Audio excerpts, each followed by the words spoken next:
Last episode Amiya کو ہوش آیا تو آنکھوں کے سامنے دھندلا سا منظر لہرایا، انجان جگہ اور سفید روشنیاں۔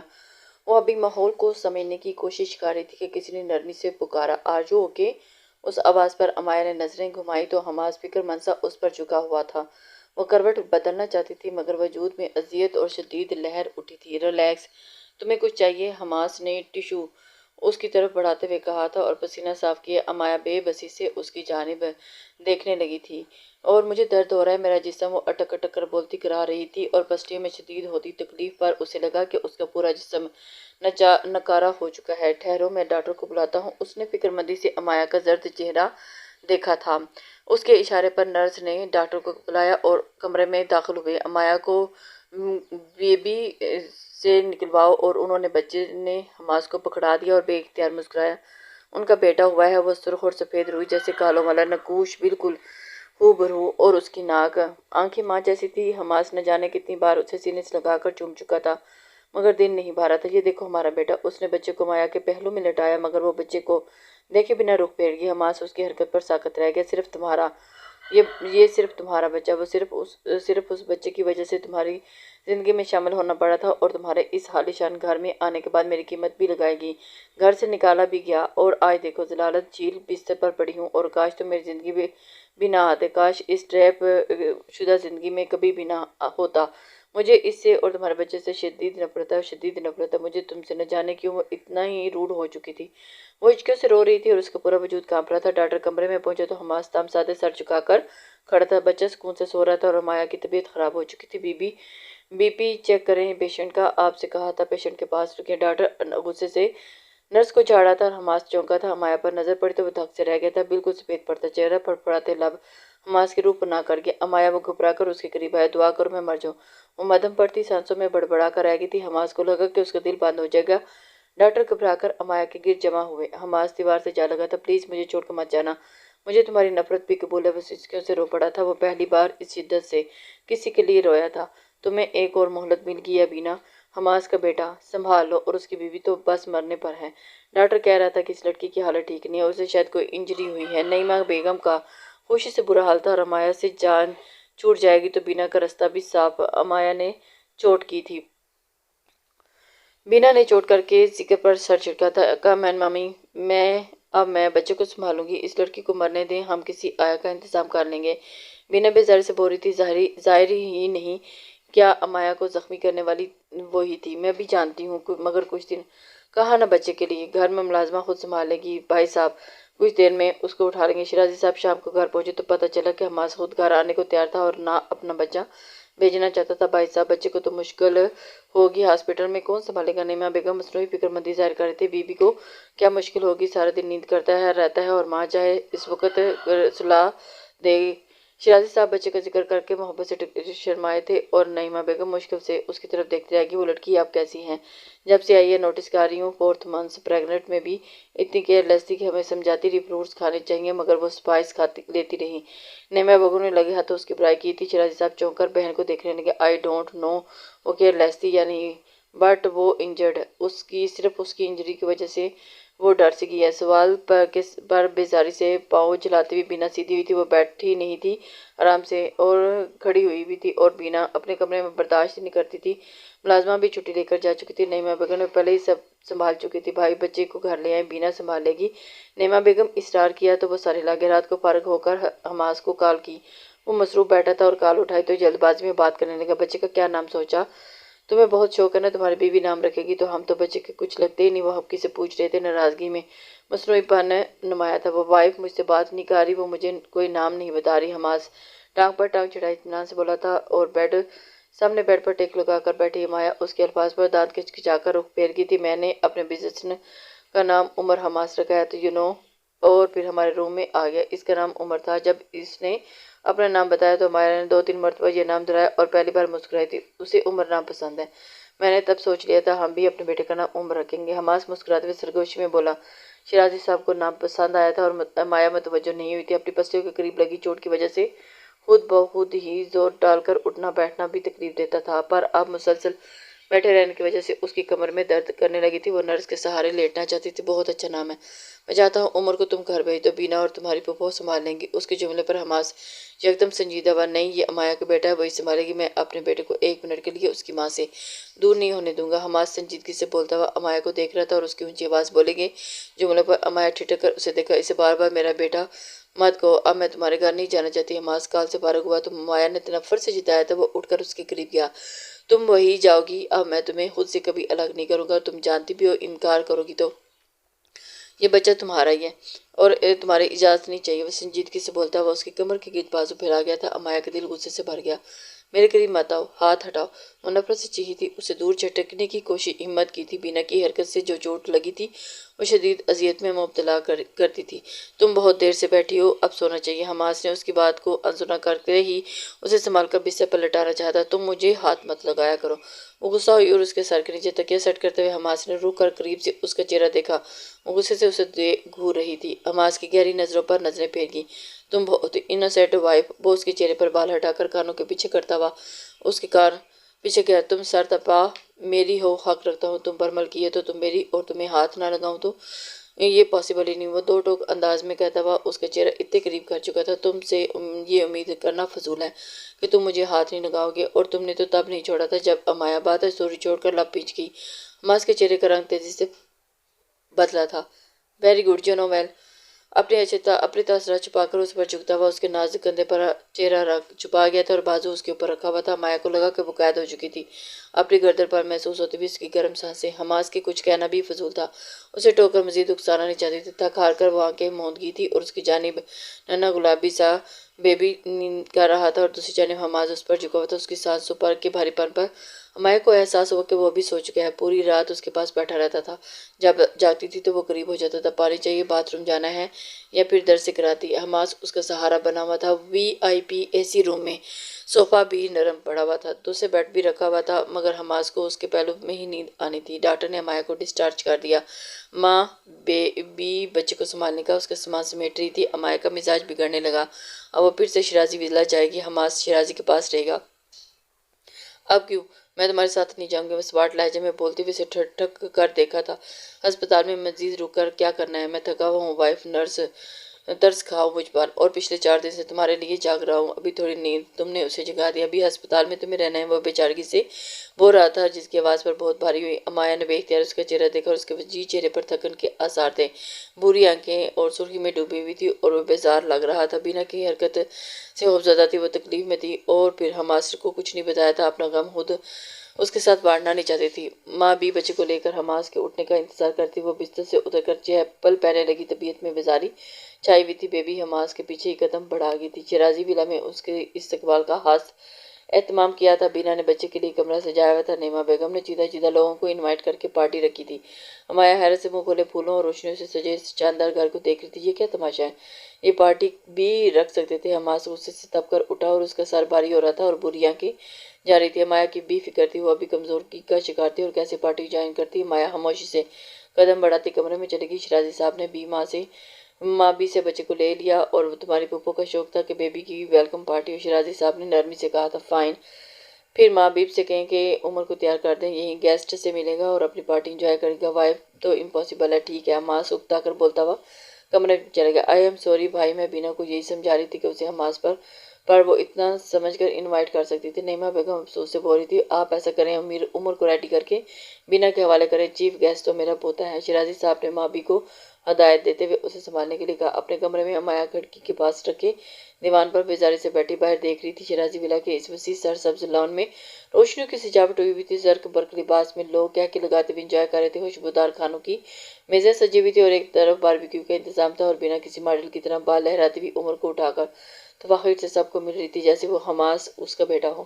وہ سرخ اور سفید رنگت کا نہایت صحت مند چمکتی جلد والا بچہ تھا اور اس کی شہد رنگت آنکھوں کی ستاروں والی چمکتی تھی۔ بال بھی نرم اور سلکی شہد رنگ جو اسے ہی دیکھتا پیار کرتا۔ سب باری باری اس بچے کو اٹھا کر پیار کر رہے تھے۔ صبر اور خاموشی سے آنکھیں پٹپٹاتے سب کو دیکھ رہا تھا اور نہ رو یار نہ کا تانگ کر نظریں گھما کر بیڈ کی جانب دیکھا۔ حماس جب سے کمرے میں آیا تھا چینج کر کے گہری نیند سو چکا تھا، شاید واقعی تھکا ہوا تھا۔ اسے بھی نظر انداز کیے ہوئے تھی۔ مابی نے ان دونوں کا کھانا کمرے میں بھجوا دیا تھا۔ مایا نے ایک بار اسے پکار کر کھانے کا بتایا تھا، وہ جاگا نہیں۔ وہ مزے سے اکیلی بیٹھ کر دعوت اڑانے لگی، پھر کھانا ڈھانپ کر رکھ دیا۔ کمرے سے نکل کر ٹیرس میں کچھ دیر واک کرتی رہی اور سونے کے لیے واپس کمرے میں آئی تو بیڈ پر حماس کے قریب ننھا سا عمر سو رہا تھا اور اس کے کپڑے بدلے ہوئے تھے۔ فیڈر ساتھ پڑا ہوا تھا، شاید مابی نے سلا دیا تھا۔ حماس نے اس کے اوپر بازو گزار کر اپنے قریب کیا اور مایا اطمینان سے ایک کنارے پر سو گئی تھی۔ رات کے دوسرے پہر جب اس نے بے چینی سے کروٹ بدلی تو اس نے نیند میں ہاتھ بڑھا کر اسے چھوا تو وہ چونک گئی۔ وہ آگ کی طرح جل رہا تھا۔ مایا نے سر اٹھا کر اسے دیکھا، ہلکی نیلی روشنی والی آنکھوں والا اس کا چہرہ چمک رہا تھا۔ وہ خاموشی سے اپنی جگہ پڑی رہی۔ حماس نے کھانا کھانے کے بعد میڈیسن لی، اسے جگایا کیسے؟ شاید وہ تکلیف میں تھا، بخار سے تپ رہا تھا، بے چین کیا ہوا تھا۔ مایا صرف سوچتی رہی اور اٹھ کر اس کے لیے کچھ نہیں کر پائی، بس اتنا احسان کیا تھا۔ صبح ہوتے ہی جو ملازمہ کھانا لائی تھی اس کے ہاتھ مابی کو پیغام بھیج دیا کہ حماس کو تیز بخار ہو رہا ہے۔ ناشتہ کر کے وہ چائے کا کپ بیڈ پر جا بیٹھی تھی اور بہانے سے ہاتھ بڑھا کر حماس کی پیشانی کی جو تو وہ ابھی تک اسی حال میں پڑتا وہ منتظر نظروں سے کو دیکھنے لگی تھی۔ درمیان میں پڑے عمر پر نظر گئی تو آنکھیں کھولے اسی کو دیکھ رہا تھا۔ مایا کو دیکھنے پر ہونٹ لٹکاتا رونے لگا۔ مایا نے فیڈر کی تلاش میں نظر دوڑائی، فیڈر خالی تھا۔ وہ حیران ہوئی، رات کو دودھ کس نے پلایا؟ کس خیال کے تحت نظر حماس پر گئی تو اسے شرمندگی ہوئی۔ وہ طبیعت حرام میں بھی بیٹے کو دودھ سلاتا رہا۔ دلہن میری بات کو برا نہیں منائیے گا، مگر بچے کے لیے ماں کا دودھ زیادہ اچھا ہوتا ہے، ورنہ ساری عمر وہ کمی رہ جاتی ہے، صحت بھی اچھی نہیں رہتی۔ ہسپتال میں ہی مابی نے اسے سمجھایا تھا۔ اس کا ہاتھ پیر چلاتے عمر کو دیکھا اور اس کی شفاف آنکھوں سے موٹے موٹے آنسو بہہ رہے تھے۔ اس نے بے اختیاری اسے اٹھا کر اپنے سینے سے لگایا۔ وہ فوراً چپ ہوا اور سسکتے ہوئے اس کے کندھے پر سر رکھتا اس کے نرم لمس محسوس کرتی مایا کی بے چینی دور ہونے لگی۔ وہ اس کی ماں تھی اور اسے دنیا میں لانے کے لیے زندگی اور موت کی جنگ سے لڑ چکی تھی، مگر اب صرف اس کے باپ کی وجہ سے اسے دیکھنا پسند نہیں کر رہی تھی۔ اس کے اندر ندامت ہونے لگی۔ کچھ دیر کے بعد دروازہ کھلنے کی آواز پر وہ چونکی۔ سامنے مابی ٹرے میں باؤل رکھے کمرے میں داخل ہو رہی تھی۔ بینا بھی ان کے پیچھے کمرے میں داخل ہوئی۔ مایا کو دیکھ کر وہ ایک لمحے کے لیے رکی تھی، عمر کو فیڈ کرواتی۔ مایا نے اسے دیکھ کر رخ پھیرا اور عمر کو اس کی گود میں پڑا ہوا جوش سے وہ پیر چلا رہا تھا اور بینا پہلے اس پر حملہ کر چکی تھی۔ آج مایا کے پاس حماس تھا اور بات کرنے سے بھی ڈرنے لگی تھی۔ بڑے صاحب تو آفس جا چکے ہیں، میں نے ڈاکٹر کو بلایا ہے، ابھی آ جائے گا، یہ سوپ لائی ہوں۔ مابی نے سوپ کا باؤل ٹیبل پر رکھتے ہوئے مایا کو بتایا اور وہ سر ہلا کر عمر کو تھپکنے لگی۔ وہ نیند میں جا رہا تھا۔ ویک اپ حماس، بینا نے اس پر جھک کر اس کا کندھا ہلایا۔ وہ سرخ جلتی ہوئی آنکھیں کھول کر سمجھی سے اسے دیکھنے لگا۔ نظر گھمائی تو کچھ فاصلے پر مایا بیٹھی ہوئی تھی۔ ماں بھی پلٹ کر جا چکی تھی۔ حماس پر جھکی بینا کو دیکھتی مایا نے حماس کے دیکھنے پر نظر ہٹا لی، مگر یکٹک اسے دیکھ رہا تھا۔ وہ بیٹے کو گود میں لیے منہ بنا کر بیٹھی ہوئی تھی، شاید رنگ نرم بال کندھوں پر بکھرے ہوئے تھے اور دوپٹہ ایک قیامت ہوا میں اس نے عمر کو سنبھالا ہوا تھا، یعنی بیٹے کے لیے سرد مہری تھی، ختم ہو چکی تھی۔ حماس، سوپ لے لو، ڈاکٹر ابھی آ رہا ہے۔ بینا نے اس کی نظروں کو مایا پر ٹکا دے کر اونچی آواز میں بولا، کس سے پوچھ کر ڈاکٹر کو بلایا؟ وہ بینا کو دیکھتا ہوا اکتا کر سوال کر گیا تھا۔ مایا، اس کے درمیان بینا کا وجود اس سے برداشت نہیں ہوا تھا۔ مایا انہیں نظر انداز کیے عمر کو بستر پر سلانے لگی۔ تمہاری طبیعت؟ بینا نے حفظ سے کہنا چاہا تھا، مگر حماس اس کا جملہ درمیان میں ٹوک گیا۔ میری طبیعت ٹھیک ہے، پلیز ڈاکٹر کو منع کر دو، میں میڈیسن لے کر ٹھیک ہو جاؤں گا۔ حماس کے الفاظ پر بینا کا منہ کھلا رہ گیا۔ وہ چھوٹی سی تکلیف پر پہلے ڈاکٹر کو بلانے کا کہتا تھا اور اسے خود گھر میں رکھی میڈیسن لینے کا سخت طریقہ سخت ناپسند تھا۔ بینا کی نظریں بے اختیار مایا کی جانب گئی تھی۔ وہ بکھرے ہوئے بالوں کو ڈھیلا سا جوڑا بنا رہی تھی۔ بینا کو اس کی بے نیازی شدید غصہ دلا رہی تھی۔ حماس اٹھ کر واش روم میں فریش ہو کر آیا اور بخار اور نقاہت کی وجہ سے اس کا سر گھوم رہا تھا اور بیڈ گراؤنڈ سے ٹیک لگا کر بیٹھا تو بینا ڈٹھائی سے سوپ کا باؤل لے کر اس کے سامنے بیٹھ گئی۔ مایا جل کر اٹھی اور اپنا ڈریس لے کر شاور لینے چلی گئی۔ شاور کے نیچے کھڑی وہ اپنی کیفیت پر حیران ہوتی رہی تھی اور اسے بینا کا حماس سے فری ہونا برا لگ رہا تھا۔ بینا نے اسے کوئی جگایا، مایا بیوی تھی، وہ جگا سکتی تھی، پھر جگانا ہی تھا تو کیا ضرورت تھی حماس کا کندھا چھو کر اسے پکارتی؟ وہ اس کا ہسبینڈ تو نہیں تھا، وہ اسے سوپ کا باؤل لے کر کیوں پکڑ کر بیٹھی ہوئی تھی؟ حماس کے ہاتھ سلامت تھے، اسے روک بھی سکتا تھا، واپس بھیج دیتا، کیا ڈرامہ تھا؟ مایا سے شادی کے بعد زبردستی سے اسے اپنے ساتھ رکھ کر وہ اپنے کزن سے فری ہوتا تھا اور مایا کا غصہ سے برا حال ہو رہا تھا اور پھر وہ خود کو کوسنے لگی تھی۔ وہ بھی تو ان دونوں کے اکیلا کر آئی تھی، خود کو موقع دے آئی تھی۔ آئی نو حماس، تم اپ سیٹ ہو، ڈاکٹر نے منع کر دیا ہے، میریڈ ہونے کا یہ مطلب تو نہیں کہ تم اپنی فرینڈ کو ہی اوائڈ کرو، تو کیا تمہاری شادی ہماری دوستی ختم ہوگی؟ حماس باہر حماس کے سامنے بیٹھی بینا آنکھوں میں پانی بھر لائی تھی۔ اسے یقین تھا کہ اس کا ڈرامہ حماس پر اثر کر جائے گا، لیکن وہ تو پہلے جیسی دوستی کر کے مایا کو بھی دور کرنا چاہتی تھی۔ میری شادی اور تمہاری دوستی دو الگ باتیں ہیں، میں تمہیں اوائڈ نہیں کرتا۔ حماس سنجیدگی سے بول رہا تھا جب دھاڑ سے دروازہ باتھ روم کا کھلا تھا اور باہر آئی۔ حماس نے رک کر اسے دیکھا، اسٹائلش گرین ڈریس پہنی وہ نہائی دھوئی بالکل فریش لگ رہی تھی اور ملائم چہرے پر نمی تھی، گیلے بال پشت پر بکھرے ہوئے تھے۔ وہ کھڑے کھڑے مرر کے سامنے برش کرنے لگی، بس وائف کے سامنے کچھ نظر نہیں آتا، وہ مسکراتے ہوئے بیٹھ کر ان سے سر ٹکاتا ہوا رفتی سے امایا کو دیکھنے لگا اور بینا کا دماغ گھوم گیا۔ حالانکہ میں تمہاری وائف نہیں ہوں، بینا نے جتایا تھا اور شیشے کے سامنے کھڑی امایا کی نظر حماس کے قریب بیٹھی بینا پر جمی تھی۔ بال برش کرتے وہ بیڈ کے قریب پہنچی تھی، جھک کر عمر کو اٹھایا اور کاٹ میں سلا دیا، کچھ مسا کر پھر سے سو گیا۔ امایا جان بوجھ کر بیڈ پر بیٹھی عمر کا سامان سمیٹنے لگی۔ وہ سمجھ ہی نہیں پائی تھی، حماس کو متوجہ کرنا چاہتی تھی اور اسے بینا کا وہاں سے بیٹھنا اچھا نہیں لگ رہا تھا۔ حماس مسکراہٹ دبائے امایا کے چڑچڑے اثرات دیکھ رہا تھا۔ سوپ پی لو، ٹھنڈا ہو گیا ہے۔ میڈیسن بھی لینی ہے تمہیں؟ بینا نے حماس کو متوجہ کرتے ہوئے سوپ کا پیالہ تھما تھا اور اسے ہاتھ سے بلایا۔ بینا تھینکس فار کیئر، اب تم جاؤ یہاں سے، میری وائف ہے نا؟ حماس نے اچانک بینا کے ہاتھ سے سوپ کا باؤل لے لیا اور امایا نے ٹھٹک کر حماس کو دیکھا تھا۔ بینا کا چہرہ توہین سے سرخ ہوا تھا۔ امایا نے جلدی سے باؤل جھٹک کر اپنے ہاتھ میں لیا اور حماس کی طرف بڑھایا تھا۔ اس نے امایا سٹ پٹا گئی۔ بینا اٹھ کر وہاں سے چلی گئی اور امایا نے اسے جاتا ہوا دیکھ کر باؤل واپس حماس کو پکڑایا تھا۔ خود پیو، تم بچے نہیں ہو، امایا نے ناک چڑھا کر کہا۔ یعنی میں ٹھیک سمجھتا تھا، تم صرف بینا کو جلانے کے لیے بار بار دیکھ رہی تھی۔ حماس نے سر ہلایا اور امایا حفت زدہ ہو گئی تھی۔ By the way thanks for soup. وہ مسکراتے ہوئے بال ٹیبل پر رکھ گیا تھا اور امایا نے بے چینی سے اسے دیکھا۔ اس کے چہرے پر بخار کی تھوڑی سی شکنیں تھیں۔ میڈیسن نہیں لو گے تو ٹھیک کیسے ہوگے؟ سب کی ٹینشن چاہیے ہوں، ڈرامے باز، امایا نے ہبکی سے بڑبڑاتے ہوئے کہا تھا اور حماس خاموشی سے اس کی گود میں سر آ گیا۔ وہ گڑبڑا گئی۔ تمہاری اٹینشن چاہیے، کیا دے سکتی ہوں؟ وہ نظر اٹھا کر اسے دیکھ رہا تھا۔ امایا کے چہرے پر گھبراہٹ چھا گئی، ایسے مجسمہ بنی جیسے حرکت کرنا جرم ہو۔ وہ کروٹ بدلتا ہوا اس کی طرف چہرہ کیے اس کی کمر کے گرد بازو لپیٹ گیا اور اس کے نازک حصار میں جلتا ہوا چہرہ چھپائے وہ سکون سے آنکھیں بند کیے ہوئے پڑا ہوا تھا۔ امایا کا دل پوری شدت سے دھڑک اٹھا تھا، نظریں جھکائے یکٹک اس کے گھنے بالوں میں دیکھتی رہی۔ پہلی بار امایا نے اسے دور نہیں دھکیلا تھا، دھکیل ہی نہیں پائی تھی۔ امایا اپنے نئے موبائل میں نمبر محفوظ کر رہی تھی۔ حماس نے اتنے ماہ بعد نیا موبائل لا کر دیا تھا اور اس کی یادداشت میں بہت نمبر محفوظ تھے، مگر دوستوں نے پہلے ہی تعلق ختم کر لیا تھا۔ بھائیوں نے رخصتی کے نام پر اسے اجنبی بنا دیا تھا۔ بوڑھی نانی اور خالہ کا خیال آیا تو اس نے جلدی سے نمبر ان کا محفوظ کر کے کال ملائی۔ تو ماں کے بعد نانی خالہ بھی ہی تھی جو امایا کے پاس وقتاً فوقتاً چکر بھی لگاتی رہتی تھی اور اس کی خبر بھی رکھتی تھی۔ السلام علیکم نانی، ہاں خالہ کیسی ہیں؟ میں امایا کال اٹینڈ ہوتے ہی وہ مدھم آواز میں امایا میری بچی کیسی ہے، کہاں گم ہو گئی تھی؟ سچ کہوں تو مجھے لگا اب امایا آ گئی، جیسے تیرے بھائیوں نے اٹھا کر تجھے اس گنڈے کے حوالے کر گیا تھا۔ میں ڈر گئی تھی، تیرے جیسی معصوم لڑکیوں کے ہی آج کل سودے کیے جاتے ہیں، ولی وارث تو کوئی ہوتا ہی نہیں۔ چلو اس بہانے لڑکی نے پیسے کما لیے، نہ جانے تیرے بھائیوں کی غیرت کہاں مر گئی تھی۔ میں چند دن پہلے پوچھا تھا تیرا، کہنے لگی کچھ خبر نہیں، وہ لڑکا کون تھا، کہاں سے آیا تھا؟ اب امایا کو کہاں ڈھونڈے؟ شرمندہ ہو رہے تھے تیرے بھائی، نانی خالہ جذباتی لہجے میں بولتی ہوئی چلی گئی اور انہوں نے حماس کو گھونڈا کہا تو امایا کی نظر بے اختیار دیوار پر لگی انراج تصویر پر پڑی تھی اور سٹائلش سا ہیرو سا ڈریسنگ کیے شوخ شرارتی سے حماس پہلی نظر میں سب سے شاید تاثر چھوڑا تھا۔ میں ٹھیک ہوں، کہیں گم نہیں ہوئی، شاید آپ ٹھیک کہتی ہیں نانی، میرے جیسی لڑکیوں کے سودے ہو جاتے ہیں، مگر میرا شوہر گنڈا نہیں، اچھا خاصا غیرت مند ہے، اسے میرا سودا نہیں کیا، اپنے گھر میں عزت سے رکھا ہے۔ امایا نے مدھم مسکراہٹ لبوں پر سجا کر کہا۔ قریب بڑے عمر نے منہ سے فیڈر نکال کر پھینکتے ہوئے ماں کو دیکھا، خواہ مخواہ غوں غوں غاں غاں کرتے ہوئے موبائل پر مصروف ماں کو سے باتیں کرنے لگا۔ امایا نے نظر گھما کر چیختے مارتے ہوئے عمر کو دیکھا تھا اور جتنا شریف اور خاموش بچہ تھا اتنا ہی شور مچاتا تھا۔ یہ بچے کی آواز تمہارا بچہ ہے؟ جی میرا بیٹا، امایا نے آہستگی سے اعتراف کیا۔ ایک لمحے کے لیے دوسری جانب خاموشی چھا گئی۔ شادی کے 7 ماہ بعد بچہ ہونا تو عجیب نہیں تھا، مگر بچے کی آواز بتا رہی تھی کہ وہ 2-3 ماہ کا ہے۔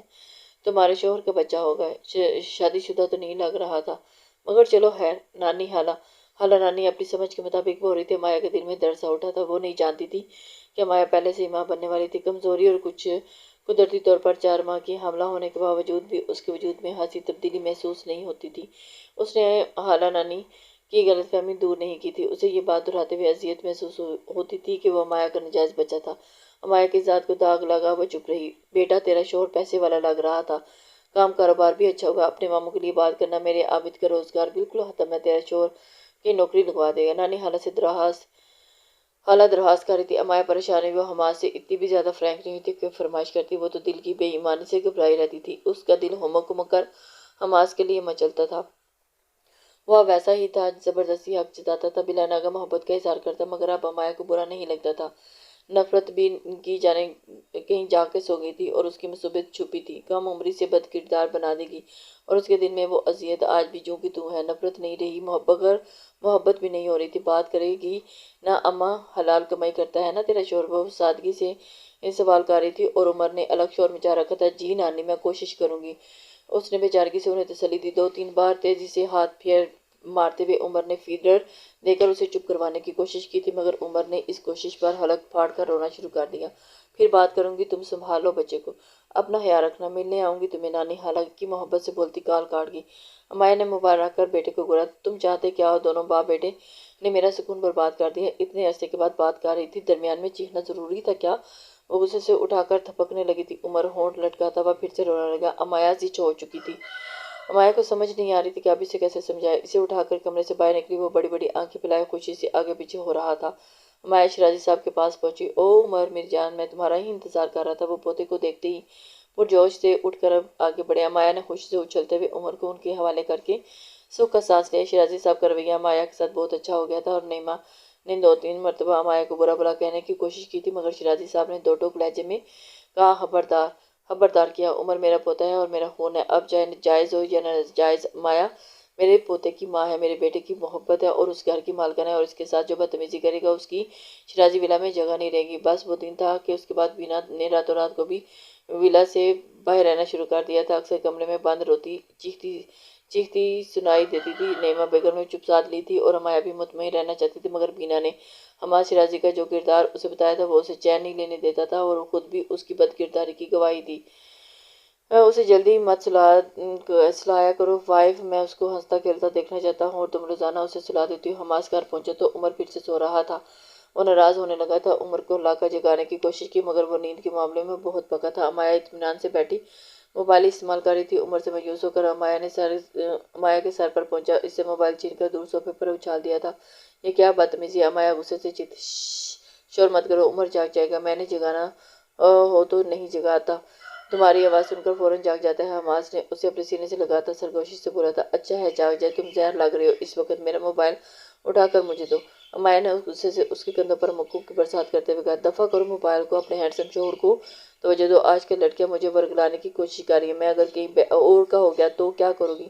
اس کے شہد رنگ بالوں میں انگلیاں الجھاتے ہوئے اس کے کان کے قریب جھکا اور سرگوشی کر رہا تھا۔ امایہ کا دل اس کی قربت پر سینے سے پٹکنے لگا اور اس کے کلون کی خوشبو اس کے حواس میں چھا رہی تھی۔ وہ کمزور نہیں پڑنا چاہتی تھی۔ مجھے نہیں فرق پڑتا، اس نے نظر چرا کر اس کی شور مچاتی دھڑکنیں میں حماس کو محسوس ہو رہی تھی اور اس کے چہرے پر پھیلے گلابی پن کو دلچسپی سے محسوس کر رہا تھا۔ بینا مجھے تم سے چھیننا چاہتی ہے وائف، اور حماس بے اختیار اس کی طرف دیکھا تھا۔ وہ چھین لے گی تمہیں، واقعی فرق نہیں پڑے گا، وہ اس کی آنکھوں میں دیکھ رہا تھا، اس کی بے چینی کو پڑھ رہا تھا۔ امایہ نے کپ کپاتے ہاتھ سے اس کے کندھوں پر رکھے تھے، تو تم کیا اس کے ہو جاؤ گی؟ امایہ اس کے لبوں پر بے ساختہ سوال نکلا تھا۔ شہد رنگ آنکھیں چہرے پر جا ٹکی تھی اور نیوا لب جیسے مزید کچھ بولنے کو تیار تھے۔ حماس نے ورفتگی سے اس کے لبوں کو چوما تھا۔ میں نے پہلی بار بینا کے پاس اٹھ کر تمہارے پاس آیا تھا، مجھے نشے میں تھا، امایہ ہوش میں نہیں تھا، مگر میری منزل تم سے جا ملی، میں تو تب بھی تمہارا تھا جب تمہیں جانتا نہیں تھا، اور اب تم میری وائف ہو۔ وہ اسے اپنے حصار میں پھینچتا ہوا بھاری لہجے میں بول رہا تھا اور امایہ کی آنکھوں میں دھندلا سا منظر لہرانے لگا۔ اس کا دل اذیت سے بھر گیا تھا۔ حماس کے حصار میں اس کا دم گھٹنے لگا۔ تم نے بینا کو چھوڑ کر مجھے داغدار کیا، تو وہ تمہاری کزن تھی، اس کی عزت کا خیال تو رکھنا تھا نا۔ کبھی سوچا تھا کہ مجھ پر کیسے کیسے الزام لگے تھے، جب قریبی دوستوں نے بھی مجھے ایسے دوری اختیار کی جیسے امایہ کا بد کردار لڑکی ہے۔ وہ اس کے حصار میں قید اذیت سے رو پڑی تھی اور اس کے الفاظ کہیں گم ہو کر رہ گئے تھے۔ تم مجھے معاف کیوں نہیں کر دیتی؟ امایہ تب ہوش میں نہیں تھا، اذیت سے اسے روتا دیکھ کر بولا، میں وہ غم بھول جاؤں، کیسے یقین کر لوں تم بے قصور ہو؟ اس سے دور ہوتی بیٹھ کے کنارے جا لگی تھی۔ سسک کا بڑھتا ہوا نازک دل بے قرار بھر گیا تھا۔ وہ اسے آگے بڑھ کر سینے سے لگانا چاہتا تھا، معافی مانگ رہا تھا، مگر صفائی کیسے دیتا؟ وہ گناہ گار نہیں تھا، وہ یہی بات ثابت نہیں کر پا رہا تھا۔ پھر پورا ہفتہ حماس نے امایہ کو تنگ نہیں کیا، دور دور سے دیکھتا اور بری آنکھوں میں حسرت ویران ہونے لگی تھی، خاموش ہو گیا تھا، اور اس کے آتے ہی وہ عمر کو بستر پر سلا کر ہٹ جاتی اور عمر کو بھی خود سنبھال لیتا۔ بس ایک ہفتہ ہی صبر کر سکا تھا۔ ہفتہ بعد وہ مجبوراً اسے مخاطب کر گیا، کیا تم ابھی تک اسی بات پر ناراض ہو؟ 1 ویک ہو چکا ہے، اور اس کے سامنے بیٹھا سوال کر رہا تھا، چہرے پر پریشانی تھی۔ اوکے، آئی ایم سوری، میں ہمیشہ تمہیں فورس کیا، شاید تم ٹھیک کہتی ہو، I am not a good guy, تم نے مجھے ٹھیک کہا، تمہاری لائف خراب کی، اب تو 1 ویک سے تمہارے قریب نہیں آیا، تمہیں پریشرائز نہیں کیا، میں عمر کو بھی سنبھال لوں گا، is it okay now? Hamas اس کی خاموشی سے ڈر رہا تھا۔ امایہ یکٹک اسے دیکھ رہی تھی۔ ہفتے پہلے اس نے حماس کو ایک بار پھر الزام دیا تھا اور وہ دور ہوئی تھی، اور پہلی بار حماس نے اسے قریب نہیں کیا تھا۔ وہ شرمندہ تھا، امایہ پر حق جتانا چھوڑ دیا، تنگ کرنا چھوڑ دیا۔ اسے لگا کہ یہ نفرت کرتی ہے اور حماس نے اس سے بات کرنا بھی چھوڑ دیا۔ وہ مطمئن نہیں ہوئی تھی، بے چین رہتی تھی اور اس کے درمیان فیصلہ آ چکا تھا اور امایہ کو لگتا تھا کہ حماس کی غلطی، یہ سزا بہترین ہے۔ وہ جانتی تھی کہ حماس اس کے بغیر نہیں رہ سکتا اور اسے سویا ہوا بھی کچھ سمجھ کر شرارتوں میں اس کے بالوں کو حسرت سے چھوتا تھا، کبھی اسے سینے سے لگاتا اور چوم لیتا، مگر وہ فوراً دور ہو جاتا اور اس کی حرکتوں پہ ساکت رہ جاتی۔ کیا یہی محبت ہے؟ میرے قریب آنا اور مجھے چھونا، کیا تمہیں اندازہ ہے اسے محبت نہیں ہوس کہتے ہیں؟ مرد ہونا بس جسم سے ہی محبت کرتے ہیں۔ ایک رات اس کے قریب آنے پر جا کر چیخ اٹھی تھی۔ اس کے الفاظ حماس کو گہرے کمے میں دھکیل گیا۔ امایہ کے کندھے پر رکھا اس کا ہاتھ پیچھے ہوا، اسے دیکھتا خاموشی سے پھر چلا گیا اور اس نے جواب نہیں دیا اور امایہ پوری رات وہیں روتی رہی۔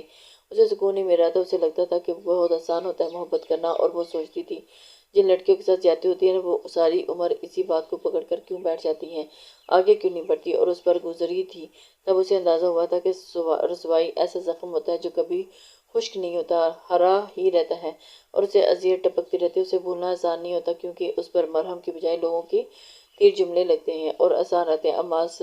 امایہ حماس کو معاف کرنا چاہتی تھی مگر یہ آسان نہیں تھا۔ وہ کہانیوں میں، فلموں میں بس لفظی ہوتی ہیں کہ عورت چاہ کی بھوکی ہوتی ہے، سب جھوٹ ہے۔ عورت اپنی ذات پر لگا داغ کبھی نہیں بھولتی اور وہ داغ لگانے والا بھلا اس کے قدموں میں خاک ہو جائے۔ عورت اس کی محبت سے نہیں سنبھلتی اور ایسا ہی نہیں کر سکتی تھی۔ اس نے غصے سے حماس کو ہوس پرست کہا تھا اور وہ اگلے روز آفس جانے سے پہلے اس کے پاس آیا تو بہت سنجیدہ تھا۔ امایہ سرخ آنکھوں سے اسے دیکھ رہی تھی۔ کیا وہ معافی مانگے گا یا پھر اسے منائے گا؟ میں تم سے محبت کرنے لگا ہوں، ہوس نہیں۔ تم میری بیوی ہو اور پھر تمہیں حق سے چھونا، اگر تمہیں ہوس لگتی ہے تو ٹھیک ہے، میں تمہیں طلاق دینے کے لیے تیار ہوں۔ اس کے الفاظ امایہ کی سوچ سے ہٹ کر تھے، اس کی نظریں جھکی ہوئی تھیں اور لہجہ ٹوٹا ہوا تھا۔ پھر وہ رکا نہیں، پلٹ کر چلا گیا۔ امایہ پتھرا کر رہ گئی۔ کیا وہ طلاق کے بعد سکون سے رہ سکے گی؟ کس سے پوچھ کر میرا رشتہ طے کیا؟ بینا کا شور شیرازی ولا میں گونج رہا تھا۔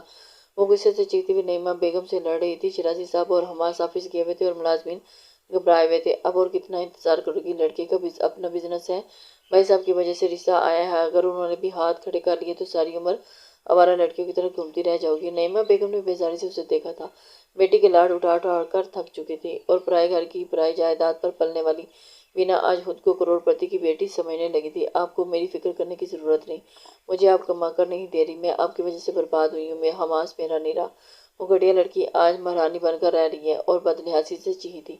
اپنے کمرے میں بے چینی سے چہل قدمی کرتی ہوئی امایہ جی ہو پکار پر اپنے کمرے سے نکلی اور اپنے بارے میں ایسے الفاظ سن کر اس کے کانوں سے دھواں نکلا تھا۔ وہ گھٹیا پن تو اس خاندان میں پایا جاتا ہے۔ حماس شیرازی نے میری عزت پر ہاتھ ڈالا تھا، مجھے داغدار کیا تھا اور اس نے اپنے گناہ کا کفارہ ادا کیا اور میں بھی مجبوری میں یہاں آئی تھی، ورنہ امایہ نے بینا کو نفرت سے جتایا تھا اور اس کے بولنے پر نعیمہ بیگم نے پہلو بدلا۔ شیرازی صاحب اور حماس کے سامنے زبان بند رکھ کر معصوم بنی وہ لڑکی اکیلے میں تاک کر نشانے لگاتی تھی۔ میری مہربانی سمجھو ورنہ تمہاری اتنی اوقات نہیں۔ حماس شیرازی تم جیسی لڑکیوں پر تھوکنا بھی پسند نہیں کرتا، اور اس روز اگر ڈرنک میں ٹیبلٹ نہ ملی ہوتی تو حماس خواص میں رہتا اور تمہیں دیکھنا بھی پسند نہ کرتا۔ بینا نے اس دوا کا نام لیا جو جنسی طلب ابھار کر انسان کو حواس سے بیگانہ کر دیتی ہے۔ وہ نفرت اور غصے سے سج اگل چکی تھی اور امایہ پھٹی پھٹی آنکھوں سے اسے دیکھ رہی تھی۔ کیا بکواس کر رہی ہو؟ غصے میں بوکھس باتیں کر رہی ہو؟ نعیمہ بیگم نے گھبرا کر بینا کے بازو کو جھٹکا دیا۔ بینا دب دب کرتی ہوئی اپنے کمرے میں چلی گئی اور بینا ہمیشہ غصے میں جھوٹ بولتی ہے، اس کی بات مت سمجھو۔ نعیمہ بیگم نے امایہ کو دیکھا مگر وہ سچ جان چکی تھی، حقیقت سامنے آ گئی تھی۔ اسے حماس کی وضاحتیں یاد آنے لگی۔ وہ سچ کہتا تھا، اسے بھی پھنسایا گیا تھا اور اس نے ڈھائی نہیں دکھائی۔ اس نے اپنا جرم پھر بھی قبول کیا، ذمہ داری بھی اٹھائی اور امایہ شرمندگی سے ساکت رہ گئی۔ حماس واپس آیا تو اسے اپنے معمول کے مطابق کھانے کی ٹیبل پر بینا نہیں آئی تھی۔ امایہ غائب دماغ سے خاموشی سے کھانا کھا رہی تھی اور شیرازی صاحب اور حماس کی ساری توجہ عمر پر تھی۔ حماس کی گود میں بیٹھا ہر چیز میں ہاتھ مارنے کی کوشش کر رہا تھا اور حماس اس کے ننھے ہاتھ قابو میں کرتا ہوا کہہ کے لگا رہا تھا۔ نعیمہ بیگم بار بار چور نظروں سے امایہ کو دیکھ رہی تھی اور انہیں خوف تھا کہ امایہ سب کے درمیان جھوٹ بول دے گی، اور امایہ سوچ رہی تھی کہ بینا کی بات کا پردہ رکھے تو کیا اس کا پردہ رہ جائے گا اور وہ عمر کو دیکھنے لگی۔ کیا خبر بینا کے راز رکھے اور اس کے بیٹے کا راز رہ جائے اور اس کا نجائز ہو نہ لوگوں کی نظر میں نہ آئے، اور پھر اللہ نے بھی تو وعدہ کیا ہے انسان سے جو کسی کے عیب یا برائی کا پردہ رکھے روز قیامت اللہ اس کا بھی پردہ رکھے گا۔ وہ بینا کی بات کا پردہ رکھنا چاہتی تھی۔ بھائی صاحب لڑکے والوں سے کہہ دیں ہم بینا کی شادی جلدی کرنا چاہتے ہیں۔ نعیمہ بیگم نے مدھم لہجے میں شیرازی صاحب کو مخاطب کیا۔ وہ سر ہلا گیا۔ اچھی بات ہے، میں کہہ دیتا ہوں بینا سے کہ اب باہر جانا چھوڑ دے، میں اسے بہت بار لڑکوں کے ساتھ دیکھ چکا ہوں، شیرازی صاحب نے سنجیدگی سے نعیمہ بیگم خاموش رہی۔ امایا اٹھ کر کمرے میں چلی گئی۔ حماس اسے جاتا دیکھ رہا تھا، بظاہر بیٹے کے ساتھ کھیل رہا تھا، مگر محسوس کر چکا تھا کہ امایا نے ٹھیک سے کھانا نہیں کھایا اور گمسم سی لگ رہی ہے۔ رات کو کمرے میں تب آیا تھا جب عمر سو چکا تھا۔ اسے کاٹ میں سلاتا ہوا سائڈ ٹیبل پر پڑی فائل اٹھا کر امایا کے سامنے بیٹھا۔ یہ ڈائیورس پیپرز ہیں، میں جان بوجھ کر لیٹ کیا۔ اگر تمہیں پہلے ہی مجھ سے الگ کروں گا تو بابا مجھے فورس کریں گے میں بینا سے شادی کروں۔ میں ایسا نہیں کرنا چاہتا۔ مجھ پر آخری احسان کر لو پلیز، کچھ دن رک جاؤ اور گارنٹی کے طور پر یہ پیپرز لایا ہوں، جیسا تم چاہتی ہو ویسے ہی ہوگا، بس کچھ دن انتظار کر لو۔ حماس نے التجائیہ لہجے میں کہا، کیا تم وہی کرو گے جو میں چاہتی ہوں؟ امایا نے بھیگی نظروں سے اسے دیکھا تھا۔ وہ سنجیدہ سا بہت میچور لگ رہا تھا، دلکش تو تھا ہی، خوبصورت بھی بہت تھا، مگر اسے اب اچھا لگ رہا تھا۔ وہ غلط نہیں تھا، وہ بد کردار نہیں تھا، وہ سچا تھا۔ امایا کا دل رو رہا تھا اور اسے رہ رہ کر اس نے یقین کیوں نہیں کیا تھا؟ اس نے حماس کا دل کیوں دکھایا؟ وہ سوال کر کے رو پڑی تھی۔ حماس پریشان ہوا۔ ٹرسٹ می، میں مزید تمہیں ہرٹ نہیں کرنا چاہتا، حماس نے نرمی سے کہا اور اس کے چہرے پر سنجیدگی، حسرت زدہ نظریں امایا کے چہرے پر ٹکی تھی۔ وہ رو رہی تھی اور حماس کے آگے بڑھ کر اس کے آنسو بھی صاف نہیں کر پا رہا تھا۔ کیسی بے بسی تھی! حق ہونے کے باوجود حق جتانے سے ڈر رہا تھا، کہیں وہ ہوس پرست نہ کہہ دے۔ حماس شیرازی، مجھے طلاق نہیں دو پلیز، میں تم سے الگ نہیں ہونا چاہتی۔ وہ روتے ہوئے اس کے سینے سے جا لگی تھی اور حماس اس کی حرکت پر حیرت سے کھنگ ہوا تھا۔ آئی ایم سوری، میں نے تمہیں کریکٹر لیس کہا، آئی ایم سو سوری، میں اب کبھی ایسا نہیں کہوں گی۔ میں جانتی ہوں تم برے نہیں ہو، تم کبھی برے تھے ہی نہیں۔ وہ اس کے سینے سے لگی معافی مانگ رہی تھی، اپنی غلطی کا اعتراف کر رہی تھی۔ حماس یقین نہیں کر پا رہا تھا، معجزے ایسے بھی ہوتے ہیں۔ طلاق کے پیپر تیار کرواتے کتنی بار اس کا دل رویا تھا، کتنی بار جب وہ جذباتی ہوا تھا، سوچتا تھا کہ امایا کو زبردستی اپنی قید میں رکھے گا۔ وہ نفرت کرتی ہے اور حماس محبت کرتا رہے گا، اور مگر اپنی انا کا کیا کرتا؟ اس کا دل زخمی ہوا تھا اور اس کی ادا پر میرے پاس آؤ گی وہ کبھی دور نہیں کرے گا، مر کر بھی نہیں۔ وہ اسے خود میں سمیٹتا ہوا شدت بھرے لہجے میں بولا اور امایا اس کی محبت محسوس کرتی ہوئی پھوٹ پھوٹ کر رونے لگی تھی۔ ریلیکس، رونا بند کرو وائف، تمہارے آنسو دیکھ کر میری سانسیں بند ہونے لگتی ہیں، ان آنسوؤں نے مجھے اتنا بڑا فیصلہ کروا دیا، چپ ہو جاؤ پلیز۔ وہ اس کے لرزتے ہوئے وجود کو اپنے احسار میں سمیٹے اس کے بھیگے چہرے پر اپنا جلتا ہوا لمس بکھیر رہا تھا۔ امایا اپنے دل کا غبار ہلکا کرتی اس کے سینے پر سارا کی، اور اس رات چاند نے حماس کی امایا کے لیے دیوانگی کا ثبوت دیا تھا۔ حماس کی بھوری آنکھوں کا ہمار بےتابیاں اور محبت بھرا لمس امایا کو سمیٹنے پر مجبور کر گیا تھا۔ ایک ماہ بعد حماس عمر کو اٹھاتے کہکا لگا رہا تھا اور امایا بیڈ پر نیم دراز رونے میں مصروف تھی۔ نگاہت اور کمزوری سے اس کے لیے سر اٹھانا مشکل ہو رہا تھا۔ ڈاکٹر کچھ وقت پہلے اسے خوشخبری سنا کر گئی تھی، وہ ایک بار پھر ماں کے رتبے پر فائز ہونے والی تھی۔ تھک چکی ہوں میں تم سے اور تمہارے بیٹے سے، کیا ایک وبال کم تھا؟ پوری رات سونے نہیں دیتا تھا، مگر دن بھر چیخیں مار مار کر اس نے میرا دماغ خالی کر دیا تھا، اور مجھے اور بچہ نہیں چاہیے۔ حماس امایا روتی ہوئی عمر کی شکایت لگا رہی تھی اور حماس نے مسکراہٹ دبا کر بیٹے کو دیکھا۔ وہ چمکتی آنکھوں سے باپ کو دیکھتا ہوا زور زور سے نفی میں سر ہلانے لگا۔ اتنا معصوم سا میں ہمارا بیٹا ہے، وائف تم اس پر الزام کیوں لگا رہی ہو؟ اور دیکھو ابھی سے پارٹیز چاہیے اور یہ بھی تو بزی رہے گا نا، اور تمہیں تنگ نہیں کرے گا۔ حماس ہنستے ہوئے امایا کے پاس بیٹھتا ہوا اسے بتانے لگا، یہ معصوم نہیں ہے، اس کی آنکھوں کی چمک دیکھو، سب پتا ہوتا ہے اسے۔ امایا اب بیٹے کو گھورا تھا، وہ کھلکھلا کر ماں کے قریب آنے لگا۔ مجھے تمہارے جیسی بیٹی چاہیے، آئی پرامس، ان دونوں کو تنگ نہیں کرنے دوں گا، تمہارا خیال رکھوں گا۔ وہ امایا کا ہاتھ تھام کر یقین دلا رہا تھا اور لبوں پر شوخ مسکراہٹ مچل رہی تھی، ابھی تو عمر میں بڑا نہیں ہوا، یا اللہ میں کیا کروں؟ امایا صدمے سے پاگل بال کھینچنے رونے لگی۔ حماس نے اس کے پاس لیٹتے ہوئے نرمی سے اسے سینے میں لگایا، میری جان تمہیں فکر کرنے کی ضرورت نہیں، میں بھابھی کو اس سے کہہ دیا ہے، وہ عمر کو خود سنبھالیں گی اور شام کو میں خود گھر پر ہوتا ہوں، بس تھوڑی تکلیف اٹھانا پڑے گی، مجھے بچے بہت پسند ہیں۔ حماس محبت سے اس کے بالوں کو سنوارتا اسے بہلا رہا تھا۔ امایا اپنا چکراتا ہوا سر اس کے کندھے پر رکھ کر ہونٹ لٹکاتی ہوئی رو رہی تھی۔ عمر کے پاس پہنچ کر اس کے پیٹ پر چلنے لگا، تمہیں لگتا ہے کہ تم اپنے بیٹے کو مجھ سے دور رکھ سکتے ہو؟ مجھے تنگ کیے بغیر اس کا وقت نہیں گزرتا۔ عمر کے مسلسل اس کے سینے پر ٹکرے مارنے پر حرکت کرتے ہوئے اسے سینے سے لگاتی امایا نے جتاتی نظروں سے حماس کو دیکھا، تب میں اسے سمجھ سکتا ہوں، جو تمہارا عادی ہو جائے وہ تم سے دور نہیں جا سکتا۔ مجھے دیکھ لو، میرا بیٹا بھی مجھ پر چلا گیا۔ حماس نے ہنستے ہوئے عمر کو اٹھا کر اپنے سینے پر لٹایا اور اس کا سر چوم لیا۔ وہ باپ کے سینے پر لیٹا بڑی بڑی آنکھوں سے ماں کو دیکھ رہا تھا۔ امایا اپنی بھیگی آنکھیں رگڑ رگڑ کر صاف کرتی بے اختیاری بیٹے کی حرکت پر ہنس پڑی تھی۔ حماس نے جھک کر اس کے نم رخسار پر شدت سے لب رکھے اور اس کے لمس پر امایا اپنے دل میں سکون اور اترتا محسوس کیا تھا۔ حماس عمر کو تھپکتے سلانے کی کوشش کر رہا تھا اور اس کے کندھے پر سر رکھے سکون سے آنکھیں بند کر گئی۔ بینا کہتی تھی، تم نے بن مانگے حماس شیرازی کو حاصل کیا، تمہیں کیا خبر؟ لاپرواہ اور بے نیاز حماس میں ایک پرواہ کرنے والا لڑکا چھپا ہے جو ہر لڑکی کا خواب ہوتا ہے۔ بینا حماس کے بغیر نہیں رہ پائی تھی، زبردستی شادی کرنے کی کوشش کی گئی اور وہ پاگل ہو گئی۔ اس نے ایک رات خاموشی سے خود کو مار ڈالا تھا اور مایا نے اس روز شکر کیا تھا کہ اس نے بینا کی غلطی کا راز رکھ کر اسے ذلیل ہونے سے بچا لیا تھا۔ وہ ٹھیک ہی کہتی تھی، حماس شیرازی اس کا نشہ تھا اور نشے کے عادی لوگ یا نشہ کرتے ہیں یا مر جاتے ہیں۔ بینا بھی مر گئی تھی اور اس کی حماس کا کوئی قصور نہیں تھا اور اس کا قصور بینا کی ماں کا تھا۔ وہ ہمیشہ اسے حماس کے لیے جوڑتی آئی تھی اور نعیمہ بیگم نے کی اکڑ اور تنتنا جھاگ کی طرح بیٹھ گیا تھا۔ شیرازی صاحب بینا کے بعد مزید مایا کے قریب ہو گئے تھے اور ان کی بیٹی کی کمی پورا کر رہی تھی۔ مایا نے حماس سے کہہ کر خالہ نانی کی بیٹی کو نوکری لگوائی تھی اور حماس اس کی مہربانی سے خالہ نانی کا راستہ کھلا تھا۔ وہ مایا کو ملنے آئی تھی اور اس نے شاہانہ زندگی میں دیکھ کر دنگ کر رہا کہ تمہارے بھائی کہتے ہیں مایا ہماری بے حس نظر ہو گئی ہے، مایا شہزادی بن گیا۔ خالہ نانی پرجوش ہوئی تھی۔ مایا مدن سے مسکرا کر آئے گی۔ بھائیوں نے بعد میں معافی بھی مانگی تھی اور مایا نے معاف کر دیا تھا اور اس کا احسان یاد رکھا تھا۔ جب انہوں نے باپ کے بعد اسے پالا تھا، بس ایک حادثے نے انہیں مایا سے متنفر کیا تھا، وہ جو بے گناہ تھا، جو بد کردار نہیں تھا، جس نے مایا پر مہربان محبت لٹائی تھی، جس نے نفرت میں ڈوبی مایا کو اپنی محبت کا عادی کیا تھا، وہ حماس شیرازی جس کا باپ کہتا تھا حماس مایا کے بعد بدل گیا۔ وہ اتنا مہربان تو کبھی نہیں تھا جتنا اب ہو گیا۔ حماس عمر کو سلا کر اب بستر پر لیٹتا رہا اور پھر پلٹ کر مایا کو کھینچ کر سینے سے لگاتا اس کے ماتھے پر لب رکھ گیا اور مایا نے نیند میں جاتے ہوئے اس کا مہربان لمس محسوس کیا۔ اسے بینا کا جب خیال آتا تو وہ افسوس ہوتا۔ اسے بے لگام جذبوں کی محبت کا نام دے کر وہ لڑکی حماس اور مایا کو ناکام رہی۔ اب مایا اپنی ذلت پر صبر کر کے آج خوش تھی اور حماس اپنی غلطی قبول کر کے کفارہ ادا کرنے کی وجہ سے آج راحت میں تھا۔ کبھی کبھی قسمت ایسے ہی اپنے آپ کو قسمت سے ملوا دیتی ہے، چاہے جان پہچان بھی نہ ہو۔ کبھی کبھی اس طرح کوششوں کے باوجود انسان خالی ہاتھ رہ جاتا ہے۔ سبق یہ ہے کہ چھین کر محبت حاصل نہیں ہوتی، رونا چیخنا اور چالیں چلنا کام نہیں آتا۔ صبر کا اجر کی چابی ہے، شکر خوشیوں کا دروازہ ہے، جنہیں ملنا ہو وہ مل جاتے ہیں، جنہیں جدا ہونا ہوتا ہے وہ کوئی نہیں ملا سکتا۔ بات تو نصیب کی ہوتی ہے، کسی کو بن مانگے مل جاتا ہے اور کوئی مانگ کر خالی ہاتھ رہ جاتا ہے۔ اس کہانی کا یہی اختتام ہوا۔ امید ہے کہ یہ ناول پسند آئے گا۔ دعاؤں کی طلبگار۔